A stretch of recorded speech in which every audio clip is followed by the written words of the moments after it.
All good, Amit. How are things at your end? Good.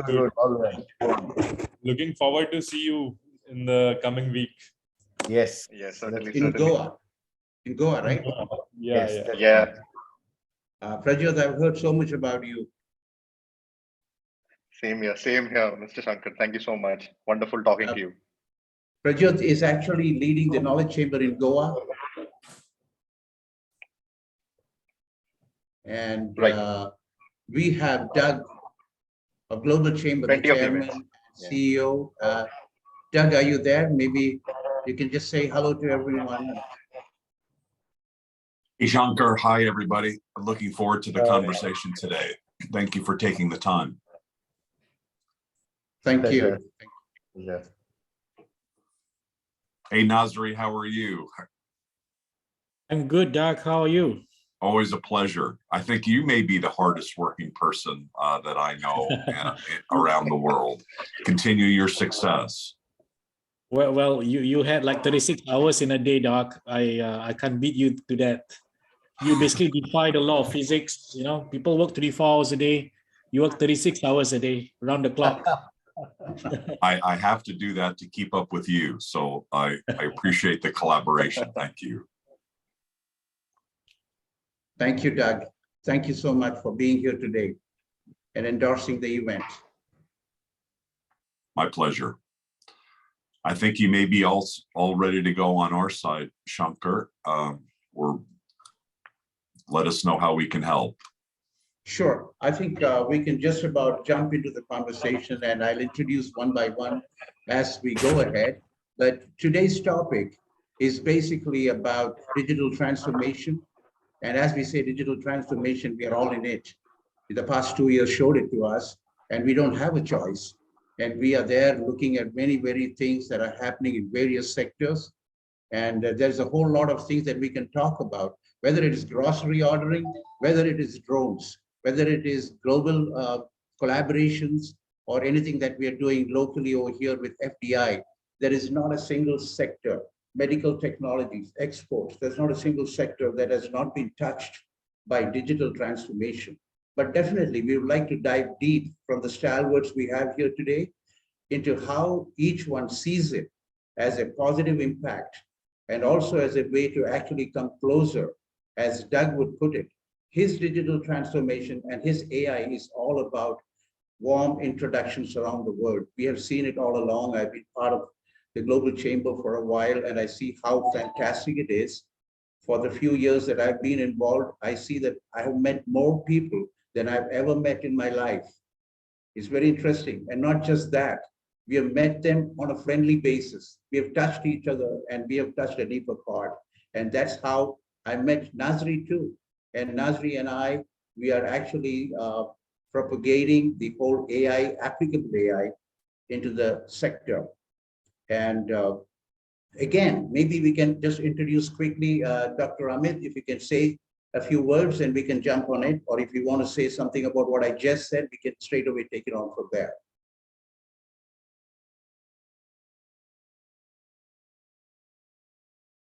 You're on mute. Sorry, thank you very much for this wonderful opportunity. And I think we are heading into the right direction to discuss about the digitalization of business. I think it is not this decade or the last decade we are talking about this digitalization. I quote one example which will tell you that it is existing since long. In 1971, if I'm not wrong, FedEx owner or the FedEx founder, Mr. Smith, he wrote a paper that he wanted to open up a business trend in which delivery was a meaningful thing at that time, and he wanted to create something, some mechanism where overnight delivery could happen of the goods and services. And he wrote a technical paper through a computerized system at that point of time to deliver. Today we can see after 40, 45, 50 years, that company has $1 billion company. But thinking that of that time, and fantastically, the researcher who was doing that research, Mr. Smith, was broken by his guide. He said that this paper is of no use today. But if we talk 50 years ahead, this the thing that was thought by him at that time to mechanize the business and to transform the business into digital ventures through reducing the time and the cost.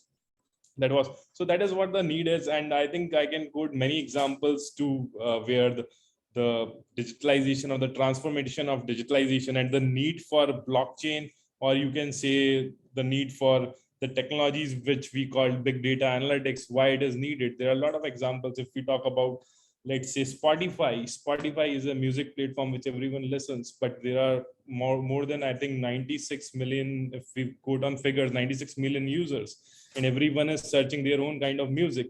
So what does Spotify does with that? He strategically targets the people, pitches them what they want to see, what they want to learn. This is what we are talking about, that how that data analytics or the data people are gathering or the companies are gathering can be used off. So this is what, say another example, Naspers. Naspers is a South African company which is 105 years old company. It was just started with a magazine publication.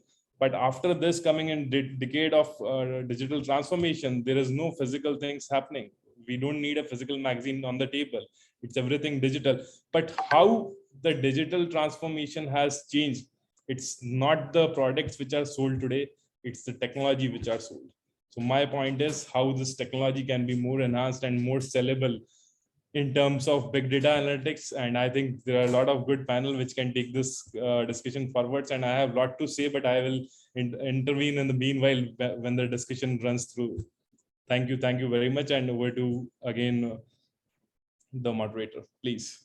Amit, wonderful touching upon various technologies, the trends that are taking shape. And you talked about big data analytics, and we have to turn to Mr. Utkarsh of Adani Institute, who is totally immersed in digital analytics and social media analytics and big data.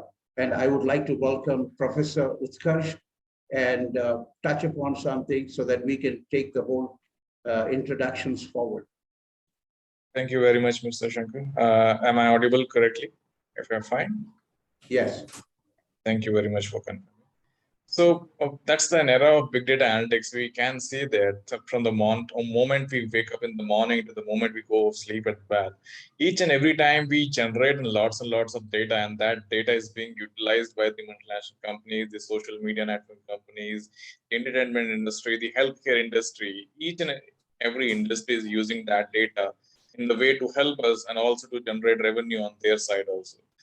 So this globalization era, this globalization and this theme of the conference, that digitalization with globalization, it's totally wonderful, because nowadays the globalization, we cannot think of globalization without digitalization, because that will be the backbone of the globalization. Without digitalization, globalization cannot be possible nowadays. There are several aspects for that, because nowadays we need not to traverse throughout the globe to talk about, to have the experience, to have the resources of some parts of the world from one place to another. Okay, take an example of self-driving cars. We all know about the self-driving cars, and the Tesla is a great example to us. Okay, so there's a research lab in MIT. That research lab in MIT works toward the morals of AI. It's not about only artificial intelligence, it's about morality of artificial intelligence. That what morality should an AI-based machine should follow. Okay, so that machine is doing a survey, that lab is doing a survey in the fields that if a self-driving car is on the fly, on the road, okay, then in front of that car, suppose in front of that car, there arrives some guys, okay, suppose some old people are there in front of the car. And that car is having only one decision, that it can steer left only. And if that car steers left, when the car steers left, in front of that car, there will be some kittens in there. Okay, so what in that case that self-driving car should do? Whether it should steer left to hit the kittens, or it should stay on the path to hit some old people. So that kind of survey that MIT lab is conducting, and that survey is conducted throughout the world. MIT lab need not to come to India to take the views of Indian people in that scenario.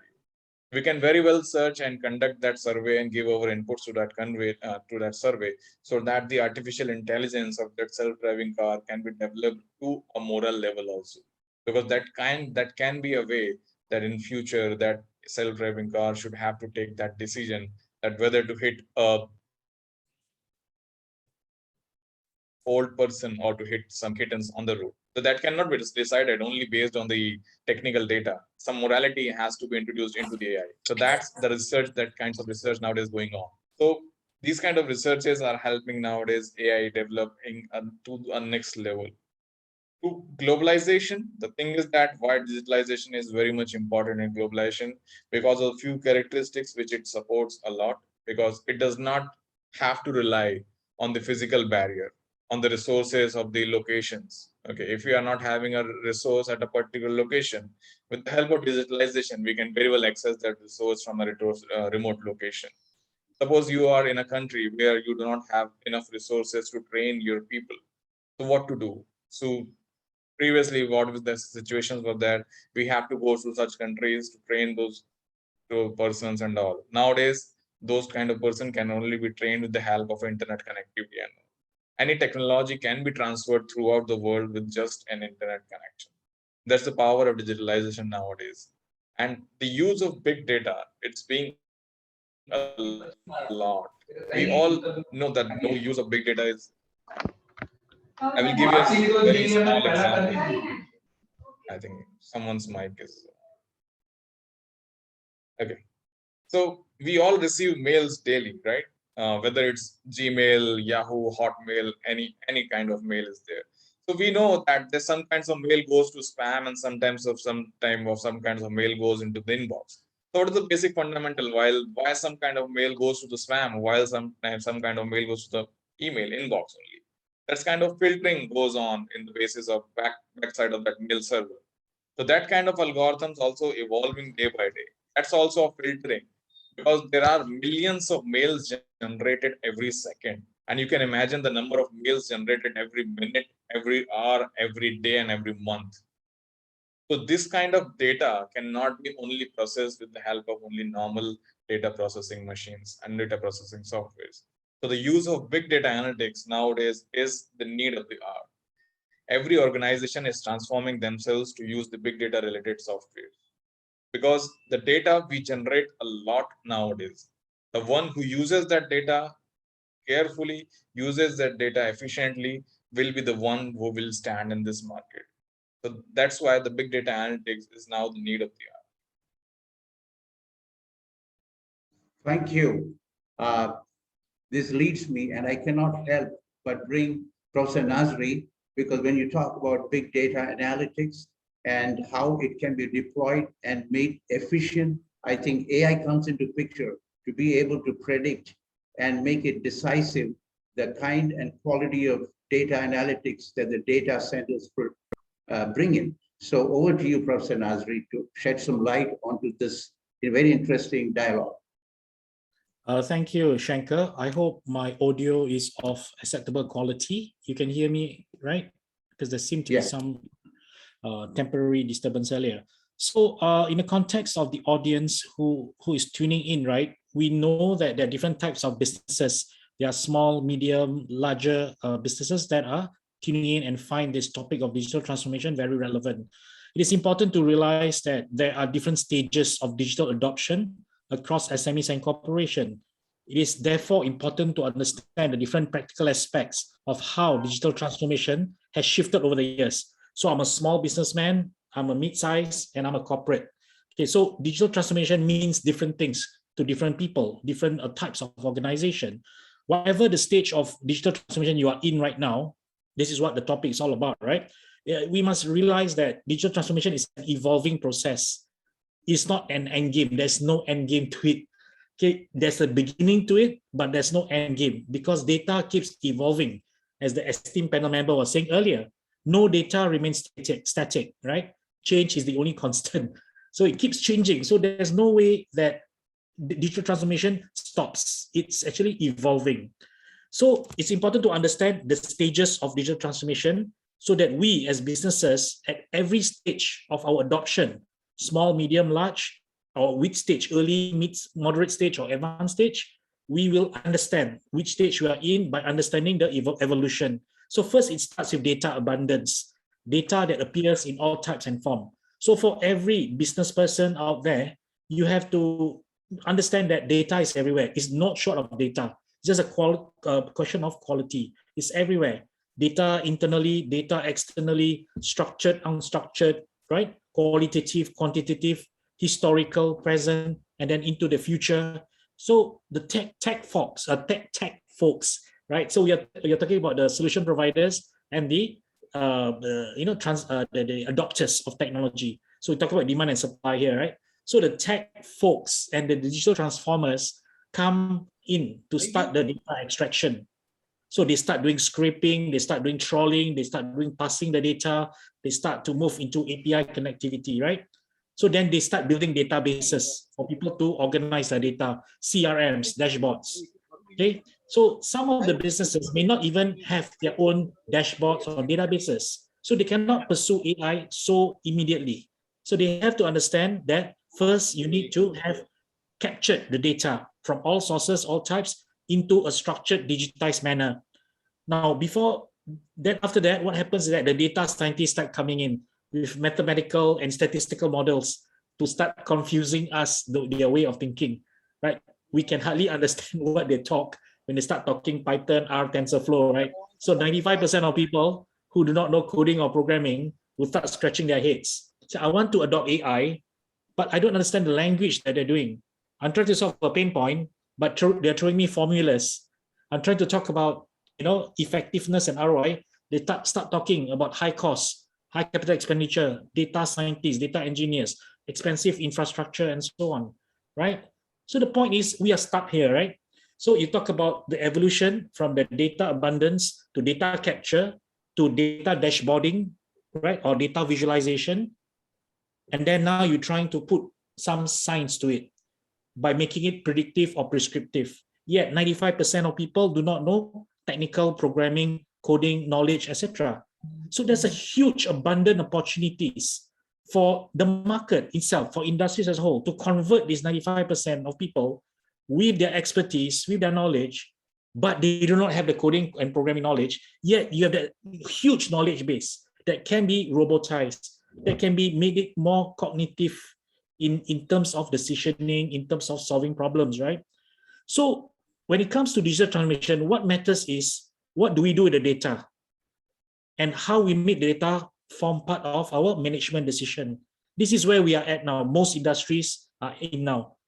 So did we become smarter as a result of digital transformation? Have costs gone down? Have profits gone up? Have we become more productive because of more automation, right? Because of more cognitive systems coming in? Have we reduced the errors? Have we reduced the accidents, right? Have we upgraded ourselves? So these are key questions that every business person that runs their own business, small, medium, or large, got to understand. These are basic questions, right? So there are these pressing things in light of the different stage of digital adoption that you're pursuing. So my take is that for every businesses that want to consider adopting or pursuing a digital transformation journey, firstly, they need to understand what are the stages of digital transformation. Number two, which part of that stage are you in now? You can leapfrog, but it will take a whole lot of mindset change to move from point 1 to point 7, for example, right? So these are things that I feel that needs to be addressed. These are things that make or break the process of digital transformation, because things are changing every day, right? And we need to capture it. We need to do something about the data. They say that data is a new oil. Some of them say it's the gold, right? Data is electricity, right? To power up things, to drive a car, to move machinery, right? So we have to move the machinery by designing the right car, by designing the right machines, by designing the right objects, right? Or equipment that can bring us from point A to point Z. Okay, as fundamental or basic as this may seem to be, but these are critical things that need to be simplified. Do not equate digital transformation with lots of technical jargons, with lots of coding, programming, with lots of high infrastructure, lots of costs. Keep it simple, keep it compact. I think this is where our center that we are running with Schenker does. We want to simplify things. We want to implement things fast, We want to measure results fast and deliver positive results collectively, not singularly, but collectively. Okay, this is what you call democratization of AI. Thank you, Shankar, and everyone. Thank you, Professor Nazri. In fact, I really think that one of the mindsets that you mentioned that I have adopted over a period of time after I came to know about CEAI is to cooperate, is to collaborate, is to be trustworthy, and to be ethical. And I want to introduce Mr. Patel, Bharat Patel, who heads this, the Knowledge Chamber, which is a sector agnostic chamber with a lot of young entrepreneurs. And there is great synergy and cooperation that we are looking forward.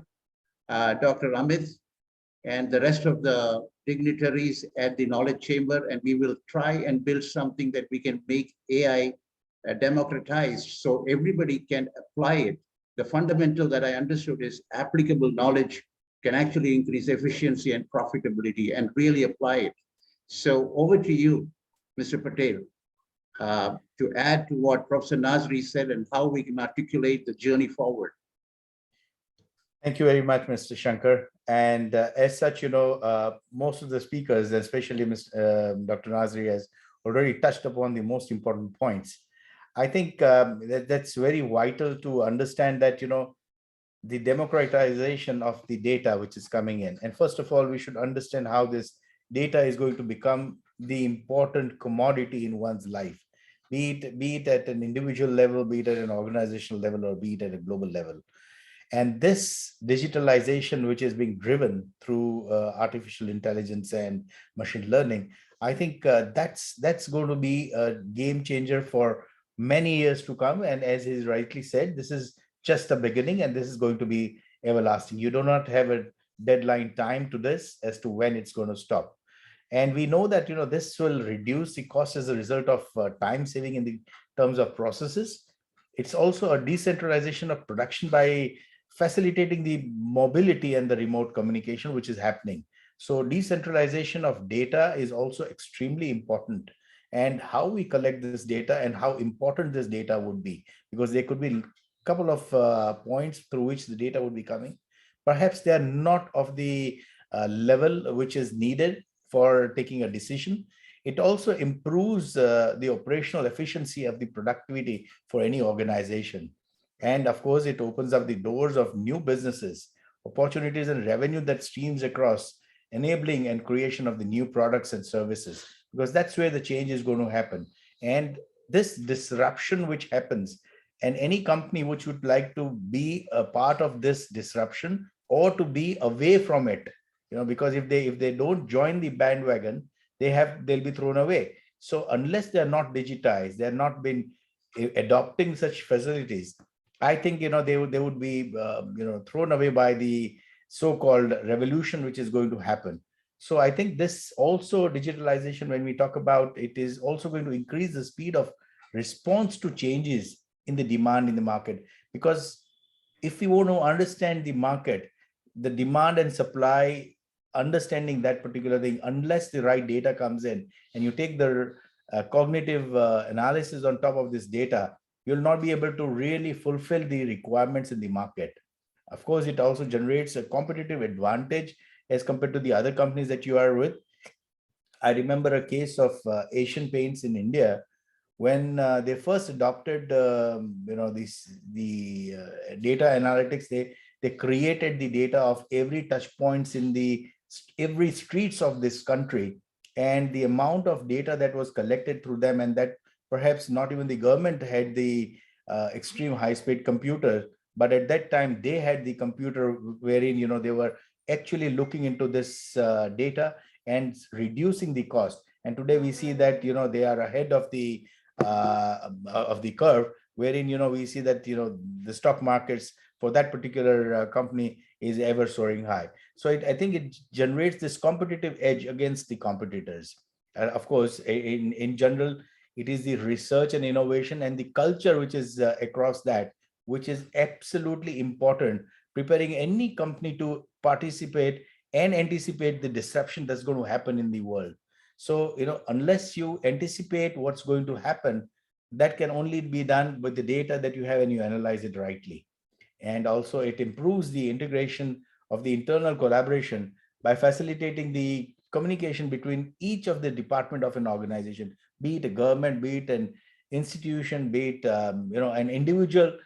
Unless this digitalization is really not taken up in its right format, people will not be able to communicate to the level that one would want to and take decisions accordingly, because decision making will only happen if the right digitalization has happened and put across in all the departments. And of course this will empower them to make the decisions with the deepening of the data analysis with the big data. So that's something which I believe is that's going to be extremely important. And as Dr. Nazri rightly said, that this will attract a lot of new talent, fostering the recognition of this kind of systems and awakening the interest in the specialized professionals. And they need not be knowing the coding, but the tools will be available which will help them making the right kind of decisions for such kind of digitalization. So this is, I think, my first take on this particular point. Thank you, Mr. Bharat Patel. That is very insightful what you shared just now. And I would like to get some fundamental ideas from our friend who is the Android man of Goa.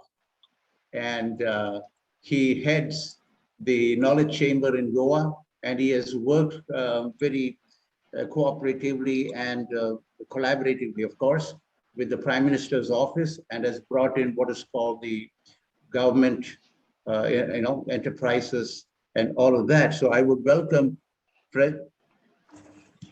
Prajyot to share a few things today. Sure. Thank you so much, Mr. Shankar.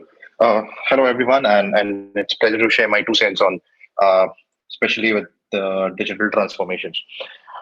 So I have a couple of interesting stories, which I think has really some good examples about global transformations where data analytics has been a critical part. And I think one resides in the state of Gujarat. I go back in 2008 where Amul got associated with IBM to actually structure their entire technological stack. And now if you see during pandemic, the way how they have understood the Indian market in terms of the delivery, I think it's one of the best way how they have used data analytics. I mean, in particularly serving almost over 3.6 million farmers, connecting almost 1 million retailers and almost 10,000 plus distributors is not something which otherwise would have been possible without any transformation. But one of the important specs here, and I agree to most of the speakers that mentioned, it's not just about gathering data. It's all about how you harness the data, and more importantly, how do you see a practical use of this data. Having the data doesn't necessarily mean that you can be very well digitally transformed.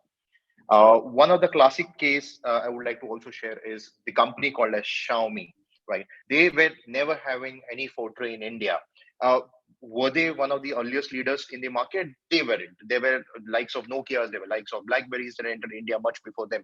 But what they really saw is the data that Indian consumers produced them, which could be they are feature centric. They are looking at budget phones. Now this is all data that was not really available, but they had to try their deep hearts into this game to understand the Indian consumers first.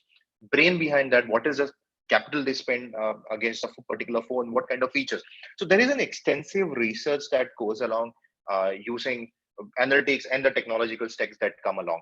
But one of the most important aspects that I mentioned earlier is how do you harness this data? A lot of companies are going digitally transformed. There is a lot of data available in the market, but one of the critical aspects is how do you harness that data? Are you harnessing the data for reduction of cost? Are you harnessing the data for better technological interfaces? Like I can give you a classic example of how big data is helping climatic changes, right? I mean, there are a lot of work which is happening in sustainability as well. We talk about carbon footprints on websites. Now that is a data that gets grabbed on the website. Take another example, which is Amazon. The way how we have we go and surf on an internet, the kind of data that you search on Amazon, the kind of category filters are there.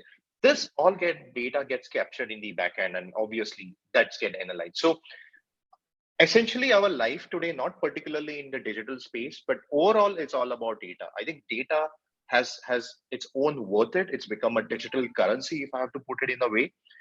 it is transforming just not technology, but lives of people.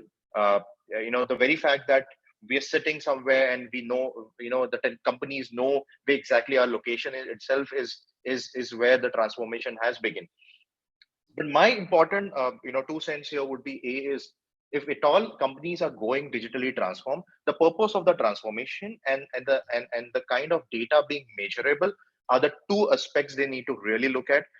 How what data they're capturing and how they are going to utilize this data has to be into a measurable buffer and bandwidth, because this is very important for companies to also understand that not just data alone can win the battle of transformation. It needs to be also measurable and within that specific time, just how Amul and Xiaomi for that matter did it. And the second is the digital transformation, especially in the analytics space, shouldn't be too expensive to innovate and ideate. Now, what I mean by that is a lot of companies spend billions of amount in triggering technology to solve a particular problem in terms of data gathering. That should not be an overhead to the company. I've interacted with a lot of companies that pump in a special division, which is great, but at the same time, the amount that goes into understanding these data elements is tremendously high. So keep it as an aspect, a cost to the company, but at a measurable valuation. The company needs to understand if it at all whether it is the company gathering information for what kind of transformation. If it is measurable, I think that would certainly create a good impact for every company that evolves with the transformation. So these are my introductory 2 cents. Over to you, Mr. Shankar. Thank you, Prajyot. Thank you very much. You seem to be so lucid and fluent that gives me a sense that you were already been there and done that. You have some wonderful ways of going forward, and would like to meet you in person sometime when you're in Ahmedabad. Certainly. And Certainly. that'll be great. And,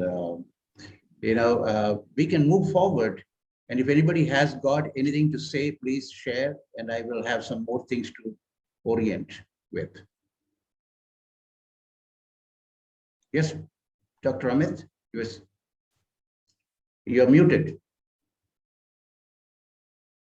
I think Prajyot rightly said that data transformation has changed the lives, but there should be some metaphors where it could be stopped, because data privacy is important as well, as per the user's perspective and user's privacy. And for the same, I was attending a program in Geneva in the month of May, and happened to go to a meeting in UN, and we discussed about how digital strategies and the AI policies are being developed by different governments across the globe to stop or limit the data transformation of the users, specifically the consumers, because that is going to be a big ritual in the times to come, where this data will affect so many lives in the ways maybe it could be negative. And once these data are grabbed through AI platforms, it is more, you can say, more difficult to understand, and more piracy could happen with the data, and it could be used in wrong ways.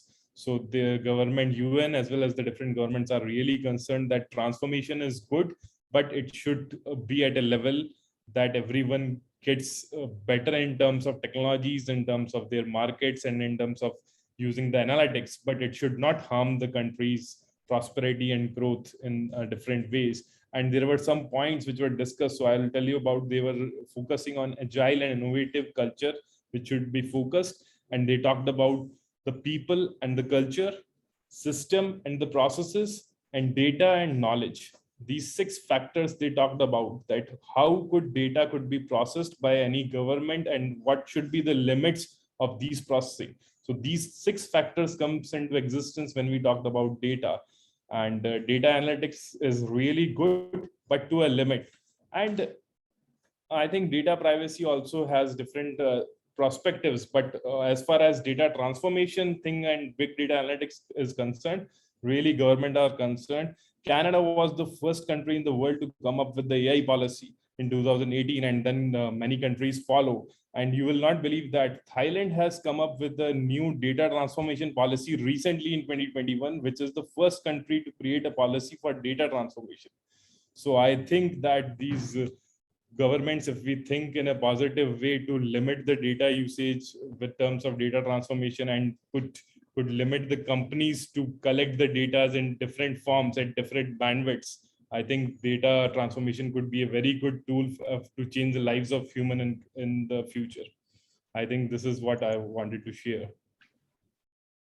Yes, I think from a practical standpoint, we need to take data and use it to the best advantage for human development. So I would turn it to Professor Nasri to say something which you've always been doing, which is basically use, build, or invest AI, applicable AI. Thanks. I mean, excellent sharing by all panelists. I'm taking notes and learning from each and every one of you. And that leads me to this next point. So I guess when it comes to putting a layer of AI on top of your, tech stack, right, of database, of BIs, and your CRMs, and so on, it's important to, as one of the panelists would say, what do we do with it? What is the cognitive portion? So to me, AI is not just about automation. It's not about, just making things faster, quicker, and efficient, but it has to be effective. How do we ensure that it's done? All the developers of AI solution, okay, are able to create logic, right? They create the neural network, they create the algorithms, okay, but they lack the specific expertise, okay, that exists, let's say, from a HR personnel, from a marketing personnel, from operations, from a finance person, for example, or even from a board of director. So you are a technical person. You have the capabilities to create all the wonderful algorithms and the artificial neural network, right? But on the other hand, right, you do not have the domain specialization beyond your programming and coding knowledge. But the majority of people out there, they have specific skills, right? So how do you unify, right? How do you unify the knowledge? I mean, from a knowledge chamber perspective, for example, we love to work with a chamber like yours to blend the best of both worlds into one common platform. So the technical fellas, right, got to build a no-code, low-code platform, right, for the domain specialists to come in. And this is no different than any of the ex-Googlers and ex-Facebookers who left their large organization to channel their efforts towards building such a no-code, low-code platform. So it's been getting really popular, and it is disrupting even the technical people, right? So it is a reality, with or without me speaking here in this forum, right? You will see that the technologies themselves will be disrupted, not just about technology obsolescence, but the existence of platforms that allow people to transfer their knowledge, curate the knowledge, right? And robotize their knowledge, so to speak. So probably in the next 3 to 5 years, the effects will be much more pervasive, much more prevalent. So it is important from a supplier of technology to the adopters of technology to find that middle ground, so that both sides, right, can find that wonderful solution that will address some of the sustainable development goals, some of the corporate goals, business, commercial, financial, and so on. So it is a real phenomenon that's been happening, where kids in their primary school and secondary schools are able to do coding and programming. With limited knowledge of coding and programming, they're able to create apps on their own. 10-year-olds, 11-year-olds, 7-year-olds from China, from Singapore, even possibly from India, right? And various other markets we do not know of. But such AI syllabus has been incorporated into the national curriculum. So you got to understand that the learning curve is getting steeper. Okay, if you're in your 30s and 40s and 20s doing programming, there will be a new batch of teenagers who will come and be able to catch up, right, from a technical standpoint. Yet the majority of the 40-year-olds, 50-year-olds, 60-year-olds with immense experience in their head, in their minds, right, skills, competencies, experience, it's left there. They bring it to their grave, right? They bring it as part of their legacy as an individual, but they have not yet curated. Majority of the subject matter experts have not curated their ability, their logical thinking, their design thinking, their ability to solve problems. It's not curated, it's not instituted as a system. So this is where the clock is ticking very fast. The digital transformation clock is ticking very fast, and majority of businesses will be left behind, and they will struggle with issues of competition, margin compression, cost rising, right? And they cannot scale up, because when your costs are rising, you have to cut all the people, right? And you're doing things manually, and there's a capacity limit. Whether you're a lawyer, accountant, teacher, you're very labor-based, very personal-based, right? So there are things that AI can do, whether you're in medical side, medical healthcare, education, finance, risk, right? And so on. You can create that solution, and this is where the education towards that no code, low code kind of environment is key. Look at what MIT does with Scratch, right? And many other players like that.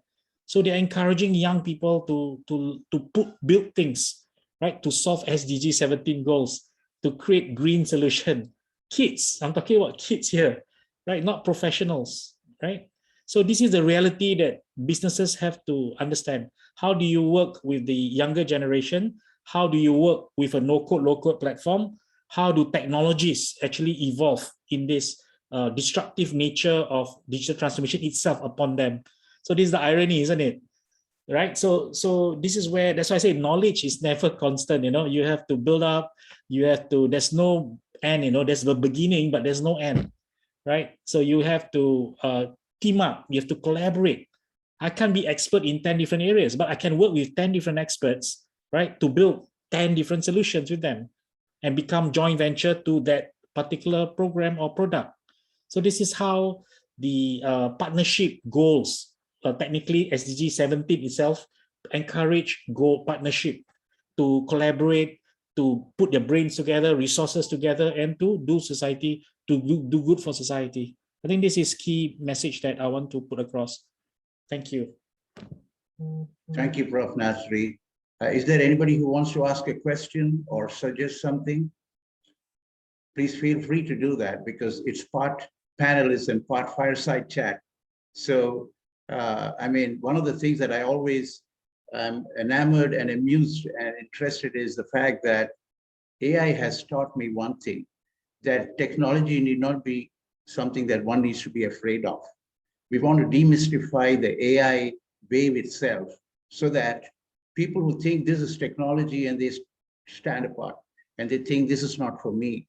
And my only communication, whether it's school, academia, or industrial groups, I want to tell them that your logic stands on top of it. And what Professor Nasri and the team have done is to be able to articulate one's knowledge, one's logic, or in other words, the problem or the pain point, as we call it, and how one's logic can be wrapped with AI and create decisioning opportunities and turn that into what is called natural language programming, which the machine does. So it's an integration of the engine and the human mind coming together to solve the unsolvable. And I'm very excited because suddenly I'm able to see opportunities in every sector and add a little bit of something to it, which probably a non-technical person can do today, which is why collaboration is important, which is why I see that the data analytics and the AI have a great coming together and taking things forward, which can be applied to the challenges of the government or the private sector. I was reading about logistics and how it has become the center point for exports. Earlier, we were thinking that exports is the real thing. And now we realize how we can increase manufacturing facilities, the capabilities of manufacturing facilities, how you source components, what all goes into the logistics of that, and how data analytics and AI are integrating it to make it more efficient, more powerful, and exactly the standards what the OEMs are looking for. And herein comes the entire collaboration of various organizations and brains coming together. I turn to Utkarsh Sharma of Adani Institute to shed some light and take it on a forward ascending note.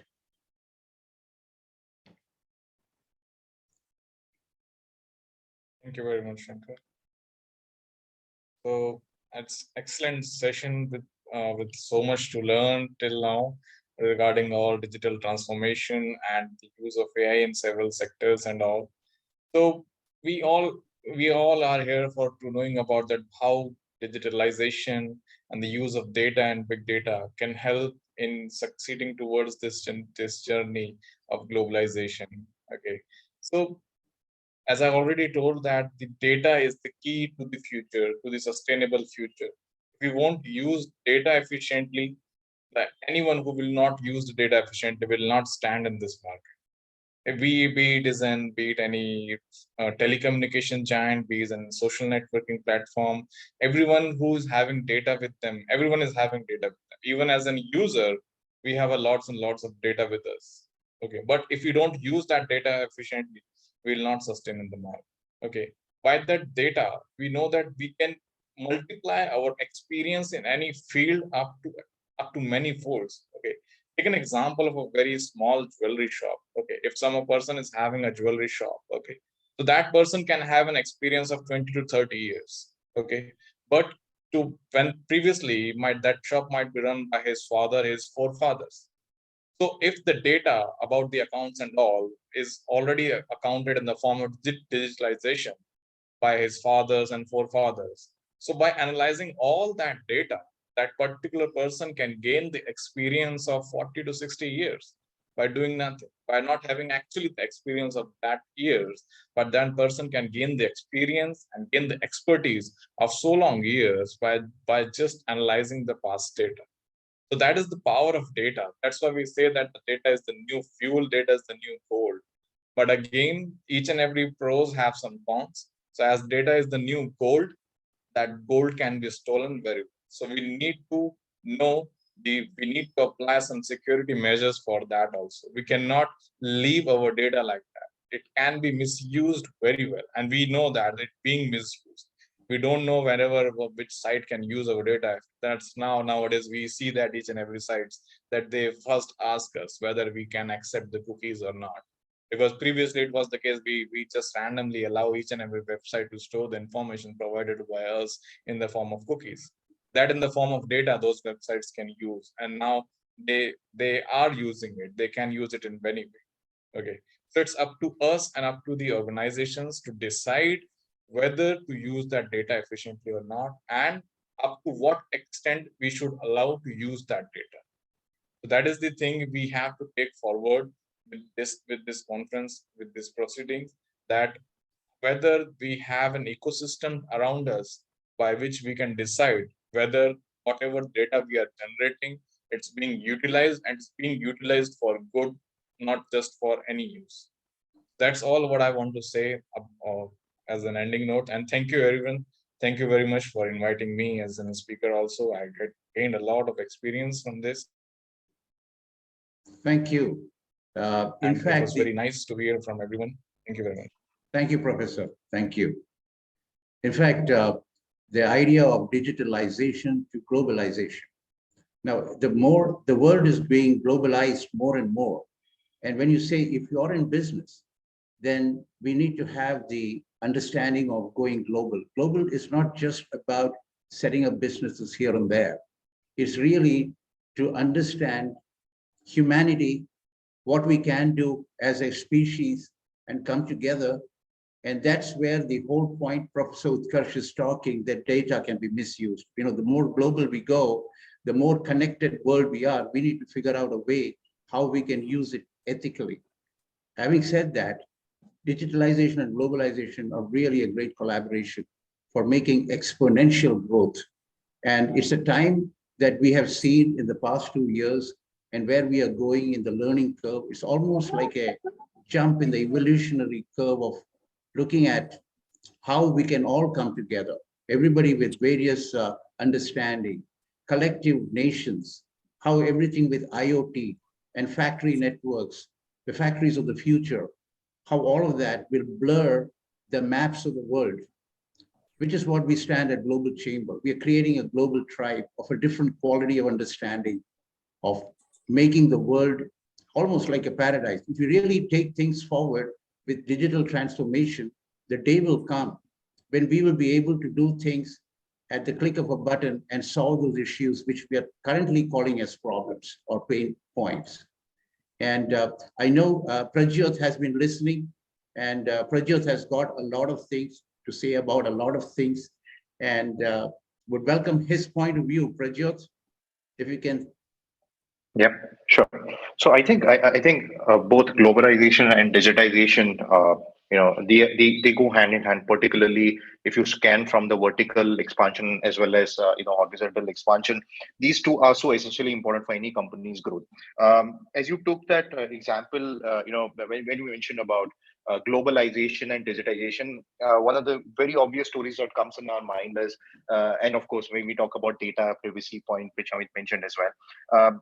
Obviously, one of the companies which has been the stalwart in the industry has been Apple, right? So there was a recent news that how Apple understood the consumers, and especially when the Apple iPhone 13 got launched, they didn't provide any accessories with it. So that is what made them to save literally about I think around 6.5 billion rupees, right? When they actually thought about this. So this is a classic example of how they understood the users, the kind of capital they put around, and as they moved into the global schemes, right? So yes, beyond globalization, how digitally, cost effectively, strategically, and measurably, if the company thinks of these, whether it is artificial intelligence triggered with data, big data for that instance, this is very important because I've interacted with a lot of companies who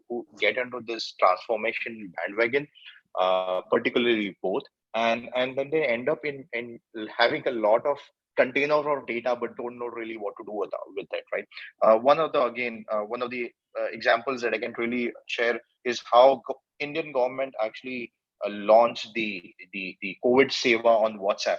Now that's a classic case of how a larger country which has got a huge and tremendous user base, and they figured out WhatsApp could be an easier ways to not only just to have the data reach out to them, but also have their appointments for the COVID vaccination. Now it's very simple. For if you go to the airport, you can actually ping the server. You can get the COVID certificate right on your WhatsApp. So look at how a country which is probably having one of the largest population figured out, instead of actually building an app, it's simple to use what users are using. So this is one of the classic case here.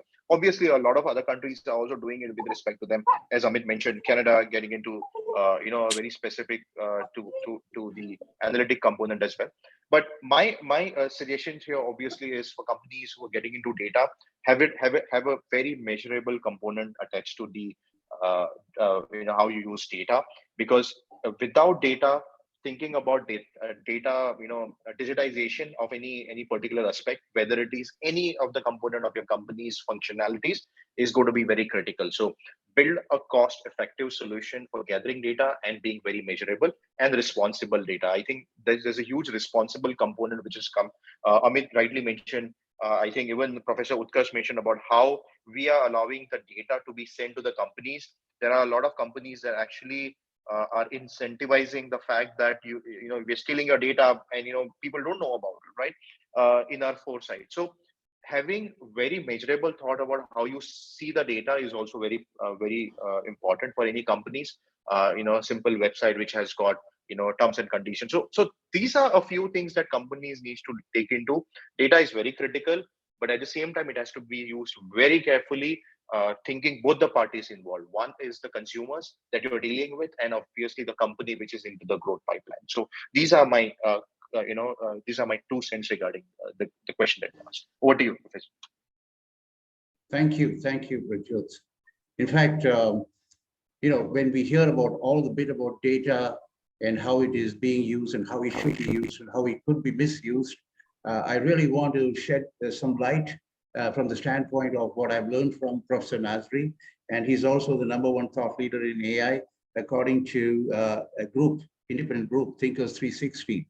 And he has won this award multiple times. But the reason I'm saying it is because he has been able to take innovations out on a platform, around more than 50 plus innovations and thoughts, into real transferable and practical projects, which are independent on their own, as projects which are now taking forward onto the NASDAQ, and how we can utilize that intelligence to logic here and take that forward into real projects. I just want Professor Nasri, if you can say something on what you've done and how you've been able to accomplish that. Thanks, Shankar. I think we are not experts in everything, right? So when we build the 50 AI assets in our books, in our operations, we have to work with 10 different subject matter experts in 10 different verticals. So there will be a compliance expert, there will be a legal expert, there will be a environmentalist, there will be banking and finance, education, and so on and so forth, right? So there's no way knowledge can scale up if we don't tap onto the brilliant minds of people with different domain specialization. So what I asserted earlier is that the ability for us to scale up into 50 AI systems, package together, put it across NASDAQ, put it across Toronto Stock Exchange, getting a lot of businesses to merge with us, So it's even with the technology involved, it's still not enough. You still need the adopters, right? So we created this unique, program where businesses can digitalize their operations in the form of special purpose ventures, SPV, special purpose vehicle, and then we invest in them, incentivize them to adopt AI. They don't pay AI, right, to use AI. They get incentivized. They get incentives for adopting AI.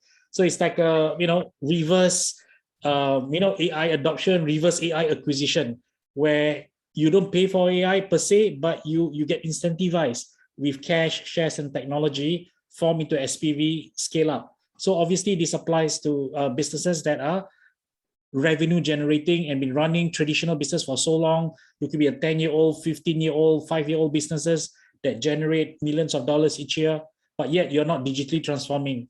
So we did the unthinkable by giving them the incentives. If you digitalize, I give you this incentive 1, 2, 3, and be part of a listing vehicle, right? So it just disrupts the traditional way of digital adoption is being carried out by incentivizing them. Everybody talked about the ROI part, right? The cost benefit. So it must be affordable, it must be accessible. So the ROI, while still needs to be done, but you catapult it by giving them incentives such that it's a no-brainer. Say, wow, I get ABC for doing digital transformation that the experts believe that will help my client and my business grow by 20-30% per year. So why not, right? So we can only do that if we tap onto the capital markets, right? We can only do that if there's a wider ecosystem involved. You can't just be doing on a small state or small country like Singapore, right? Okay, we can do this. No, you can't.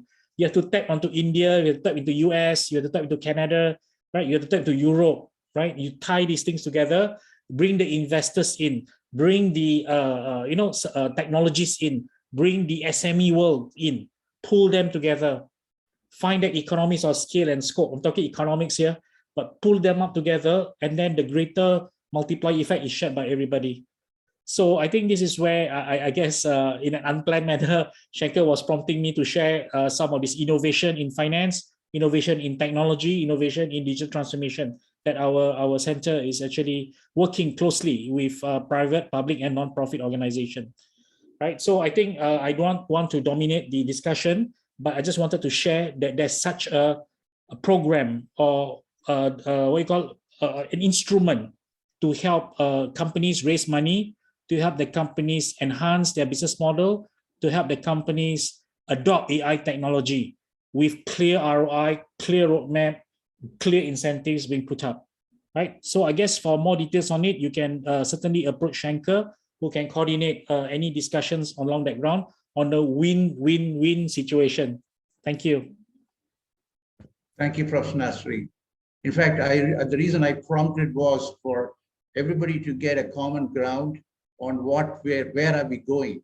And what I see is there are many innovations. I meet many innovators in these accelerator centers, and I realized that there can be an AI layer on top, which gives it a certain added acceleration quickly. and digitally, and from an intelligence that is a combination of machine and human, what does it do? It increases the value of the project itself multiple times.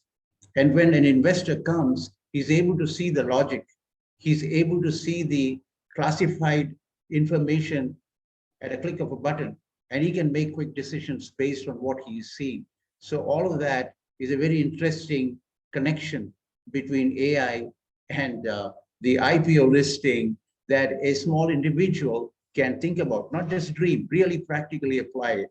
And Mr. Bharat Patel, you're on top of so many innovations and so many entrepreneurs, and I think this can probably lead us to some great collaboration, introducing AI as a way to augment whatever they are doing, amplify the whole process, accelerate it. Maybe you have something to say on that. Now, Shankar, I think very rightly said, Dr. Nazri really put it very well about what all innovations that he has put and how it could really scale up. And I believe that, every businesses, when they really need to take it to the next level, unless and until they have the right model of the business, they'll not be able to sustain it. So I believe the most important business intelligence generated is to do with the responsibility and sustainability.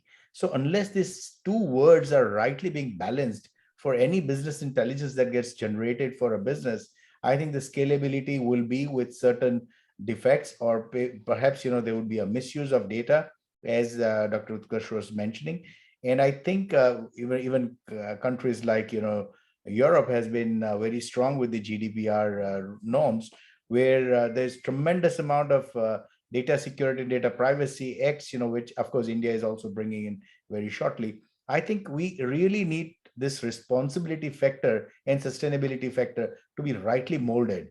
And I'm glad that, Knowledge Chamber of Commerce and Industries is primarily based out of these three basic pillars of the academics, which is concerning with the research and innovation, and the industries, which has got problem statements coming out from them, and the policymakers. So because unless these three work hand in hand, perhaps, there would not be a right balance to create the entire ecosystem, which is going to be sustainable and responsible both.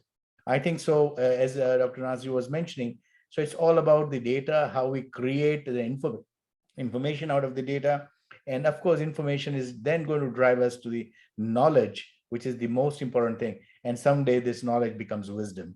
So I think all of this created together is going to help all of us together to have a much better world to be in. And as he mentioned about the 17 sustainable goals of the United Nations, I think each one of us should be responsibly taking that forward at every point that we are working into. I just want to add to Mr. Bharat's comments that, to add on to that, I feel that India has, of course, notably huge talents in technology, huge, management, quality, right? Look at all the CEOs in many large corporations. Where do they come from, right? So my point is, it's become noticeably clear that there has to be a cross-border partnership involving India, involving ASEAN, involving US, and Global Chamber. I'm not promoting Global Chamber on its own, but I'm sharing with you the power, the leverage that Indian companies, together with ASEAN and Singapore companies like mine, could work together. And this is why I guess the dialogue is being carried out with the Knowledge Chamber, right? So we have to do cross-border. When you do more cross-border, the valuation that you get out of your business, right?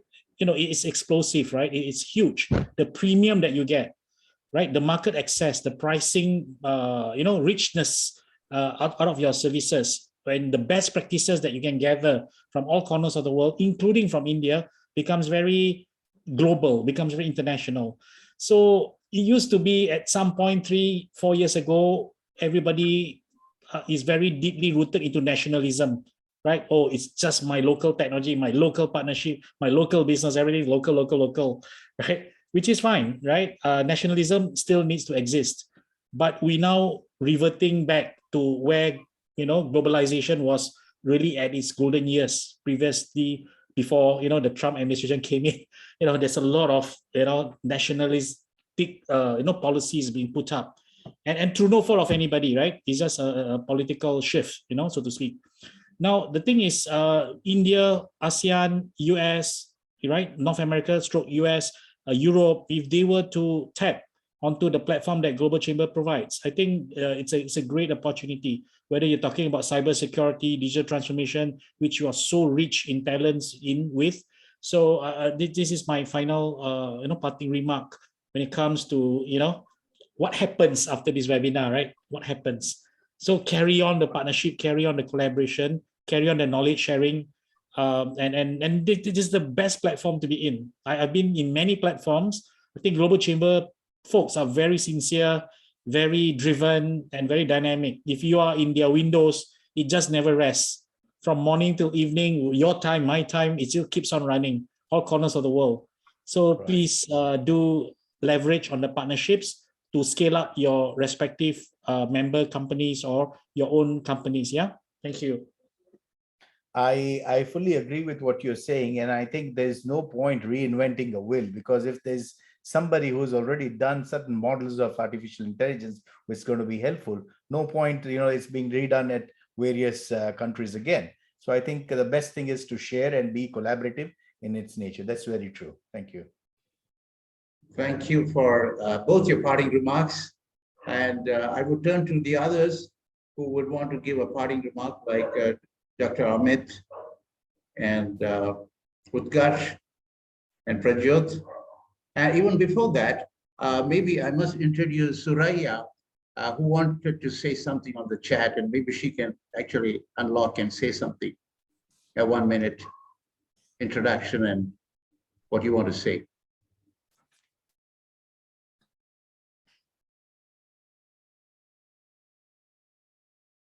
That's fine. I think she's muted. Dr. Amit? Yeah, Shankar. Actually, I think all the speakers have shared their own insights about how digital transformation should go for businesses and the companies. And I think collaborativeness will definitely come up with something which countries can achieve and businesses can learn over the time they are pursuing their own goals, sustainable goals. But one thing we should always take and consider into that how, along with our economy, which is driven through our businesses, the data should be used in such a way that I said before, also in such a way that it should be optimized, it should be consumed in a lesser way, and it should be deliver the results. Because collecting a lot of data and not using that is again an offense of a different kind, because saving that data needs lots of energy, and if it is of no use, then it is waste of that. So this Absolutely. Is my last thing which I wanted to focus, and I think it was a fantastic session to have all of you, and I thank on behalf of Knowledge Chamber of Commerce and Industry, and I think such small sessions should be conducted in frequent times so that we can have more such interactions with our speakers and all. Thank you so much. Thank you, Dr. Amit. And I will turn to Utkarsh.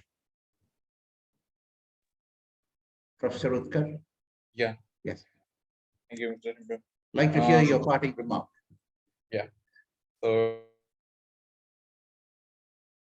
it was not like that I want to part that certain interesting conference going on. I thought it would be going on for long, but as the time suggests, that I want to say just one thing, that there is lots and lots of sensitization is required for the organizations to use data carefully. As right now, Mr. Amit said that the data should be used carefully and efficiently, because nowadays we generate lots and lots of data, but if we do not manage the data carefully, then again it will be a burden on our nature. Okay, ultimately the data has to be stored in the data centers. They will be consuming some power, they will be generating some carbon footprint. So it can be reduced by making very small steps also. If we clear our mailbox also, that will also be a contribution towards reducing the carbon footprint, right? Because if we filter our mail, delete our mails, delete our spam, delete unused mails, unnecessary emails, then also the data generation can be reduced and the data centers will be having less burdens on them. So organizations, they are generating a large amount of data, whether they will be using it or don't.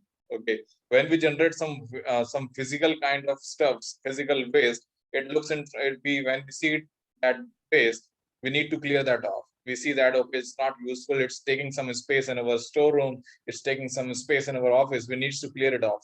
But when we generate some digital data, which is just taking some amounts of our hard disk or amounts of our hard disk or amount of some data centers, it's not in front of our eyes. We just left it for just there. Okay, it will not rot, but it will make our earth to rot. Okay, because it will be taking some of the amount to store the power, the energy, the carbon footprint it generates. So data is again a very crucial commodity nowadays. Okay, it has to be maintained very carefully. Okay, so that was my parting remark. And thank you everyone. Thank you very much for Global Chamber to invite me for this special. Thank you, Professor. Very useful and practical. I just turn to Pradyot, if you have a parting remark that we can take back. Right. So yeah, firstly, data again is new digital currency, needs to be used very schematically in terms of how data can be utilized and then nurtured. So this process has to be, the cost attached to understanding, the entry to digitization should not be a, cost hogging for any company for that matter, across whether it is a small, medium enterprise or a larger enterprise. They need to take care of these. So these are my two final remarks regarding digitization and the use of data. Over Thank to you, Pradyot. Thank you.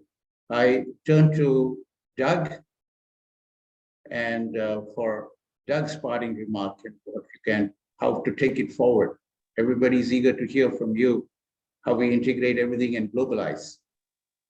I really appreciate that, Shankar, and I thank you all for participating today and really adding several elements to multiple important points. I hearken back to Professor Mood's point around, and very heartened by your comments about globalization. You talked about the golden age of globalization, which is in the past, and one of our members just in the last week has a survey coming out, and one of their questions was, is globalization dead? And I find that to be an absurd concept, and I think you probably would as well, especially given your remarks. It's actually only beginning. And what's driving it is the technologies we're talking about here. You made me think about earlier in my career, 20 years ago, the ERP revolution 20 years ago was transforming business in different ways. That's certainly continuing, and understanding the data and the proliferation of data that Nasri, you talked about. It's everywhere, right? And we've got more data than we've ever had. Dr. Deming 50 years ago was talking about the importance of data. He didn't have the tools to be able to harness it in the way that we do now. So here we are in the present day with all of this data and all of this technology, and how does the convergence happen? It happens because really smart people, like here in this session, understand and have the overall vision and are driven by how important this is for companies to be successful on the global stage. That's critical. So we've got the data, we've got the vision, now we need the implementation. So I'll go back again to Nasri and how important it is, with all of that behind us, to now actually implement, to actually do something about it. Nike said it right, just do it. Well, you have to have the vision to just do it. You have to know what to do, and you have to have the right tools to be able to do it. So thank you all for bringing that all together in a convergence that global is good. We need global. We need to be more successful globally.